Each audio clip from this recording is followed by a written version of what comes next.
ನಮಸ್ಕಾರ ಸ್ನೇಹಿತರೆ, ನಾಡು ನುಡಿ ಲೈವ್ಗೆ ಸ್ವಾಗತ.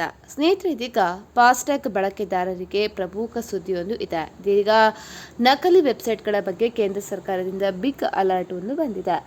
ಹಾಗಿದ್ರೆ ಏನು, ವಿಡಿಯೋವನ್ನು ಕಂಪ್ಲೀಟ್ ಆಗಿ ವಾಚ್ ಮಾಡಿ. ನೀವು ಫಾಸ್ಟ್ಯಾಗ್ ಬಳಸ್ತಾ ಇದ್ದೀರಾ ಅಂದರೆ ನಿಮಗೀಗ ಒಂದು ಮಹತ್ವದ ಸುದ್ದಿಯೊಂದು ಇದೆ. ಫಾಸ್ಟ್ಯಾಗ್ ರೀಚಾರ್ಜ್ ಅಥವಾ ವಾರ್ಷಿಕ ಪಾಸ್ ಪಡೆಯುವ ಹೆಸರಿನಲ್ಲಿ ವಾಹನ ಸವಾರರನ್ನು ವಂಚನೆ ಮಾಡ್ತಾ ಇರುವ ಜಾಲ ಒಂದು ಸಕ್ರಿಯವಾಗಿದೆ. ಈ ಬಗ್ಗೆ ರಾಷ್ಟ್ರೀಯ ಹೆದ್ದಾರಿ ಪ್ರಾಧಿಕಾರ ವಾಹನ ಸವಾರರಿಗೆ ಕಟ್ಟುನಿಟ್ಟಿನ ಎಚ್ಚರಿಕೆಯನ್ನು ನೀಡಿದೆ. ಇತ್ತೀಚಿನ ದಿನದಲ್ಲಿ ಸೈಬರ್ ವಂಚಕರು ಅಧಿಕೃತ ಸರ್ಕಾರಿ ಪೋರ್ಟಲ್ಗಳನ್ನು ಹೋಲುವಂತಹ ನಕಲಿ ವೆಬ್ಸೈಟ್ಗಳನ್ನು ಸೃಷ್ಟಿ ಮಾಡ್ತಾ ಇದ್ದಾರೆ. ಈ ವೆಬ್ಸೈಟ್ಗಳು ನೋಡಲು ಅಸಲಿ ವೆಬ್ಸೈಟ್ಗಳಂತೆ ಇರುವುದರಿಂದ ಸಾಮಾನ್ಯ ಜನರು ವ್ಯತ್ಯಾಸ ಗುರುತಿಸಲು ಸಾಧ್ಯವಾಗ್ತಾ ಇಲ್ಲ. ಈ ನಕಲಿ ಸೈಟ್ಗಳ ಲಿಂಕ್ಗಳನ್ನು ಸೋಷಿಯಲ್ ಮೀಡಿಯಾದಲ್ಲಿ ಹರಿಬಿಡಲಾಗ್ತಾ ಇದೆ. ಇದರಿಂದ ಗೂಗಲ್ ಸರ್ಚ್ನಲ್ಲಿ ಇವು ಮೊದಲ ಸಾಲಿನಲ್ಲಿ ಕಾಣಿಸಿಕೊಳ್ತಾ ಇವೆ. ಹಾಗಿದ್ರೆ ವಂಚನೆಯನ್ನು ತಡೆಯುವುದು ಹೇಗೆ?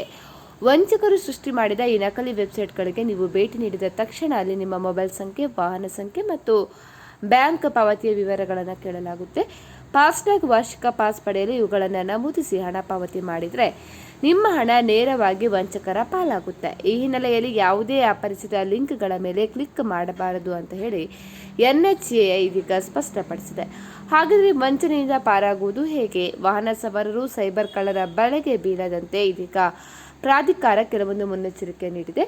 ಫಾಸ್ಟ್ಯಾಗ್ ವಾರ್ಷಿಕ ಪಾಸ್ ಪಡೆಯಲು ಅಥವಾ ರೀಚಾರ್ಜ್ ಮಾಡಲು ಕೇವಲ ಅಧಿಕೃತ ರಾಜಮಾರ್ಗ ಯಂತ್ರ ಆ್ಯಪ್ ಅನ್ನು ಮಾತ್ರ ಬಳಸಿ. SMS ಅಥವಾ ವಾಟ್ಸಪ್ ಮೂಲಕ ಬರುವ ಯಾವುದೇ ಲಿಂಕ್ಗಳನ್ನು ಓಪನ್ ಮಾಡಬೇಡಿ. ಅನಧಿಕೃತ ಅಥವಾ ಪರಿಶೀಲಿಸದ ವೆಬ್ಸೈಟ್ಗಳಲ್ಲಿ ನಿಮ್ಮ ವಾಹನದ ವಿವರ ಅಥವಾ ಫಾಸ್ಟ್ಯಾಗ್ ಮಾಹಿತಿಯನ್ನು ಹಂಚಿಕೊಳ್ಬೇಡಿ.